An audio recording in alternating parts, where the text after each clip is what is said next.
This is TWiT. I want to ask about diversity.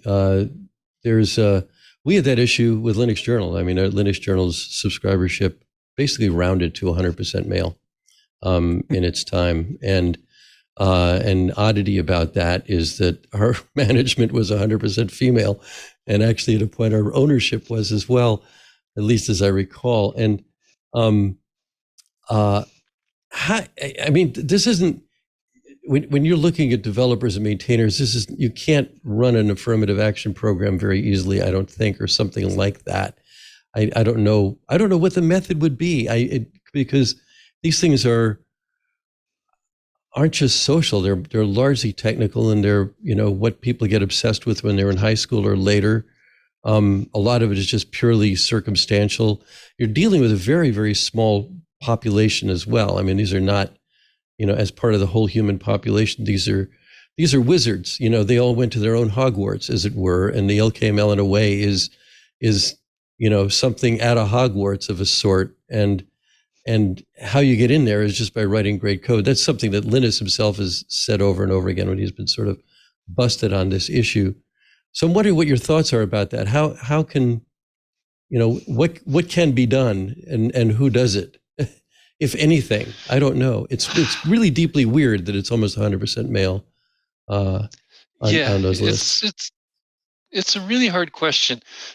People have been doing things. There have been mentorship programs such as Outreachy and the Community Bridge program within the Linux Foundation and such that have tried to help in this regard. I don't know.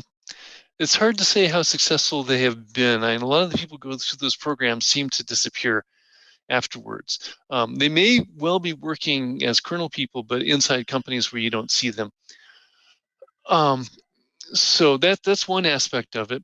Another aspect, I think, is role models. And at times, many of us have tried to draw attention to the role models that we have by, drawing attention to some of the of the non-basic white male nerdy kernel developers that we have. We did at the Linux Plumbers Conference a few years ago, we did a kernel developers panel, which is something we often do. You get a bunch of developers up there to talk about kernel issues.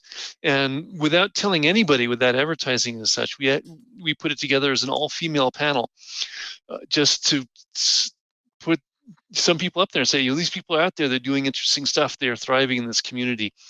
This is something that we would like more people to try to emulate.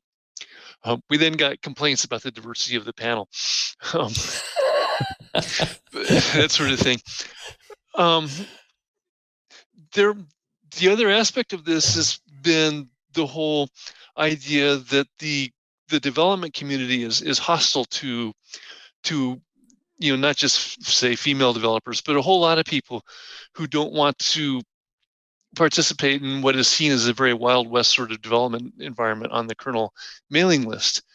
I think that people are still thinking about a 1990s version of the kernel mailing list. It's really not what it was back then, but it is still a place where you have to be willing to go out there, have your ideas challenged, and be willing to defend them. And perhaps not everybody wants to have their ideas challenged in quite that way. I don't know that that's really, I don't want to say that this is a gender-linked sort of thing or any other sort of metric you want to say, but there are people who hold this up as an impediment to people joining our community. And we've tried to be better in that regard and are continuing to do so, but no doubt have a ways to go yet.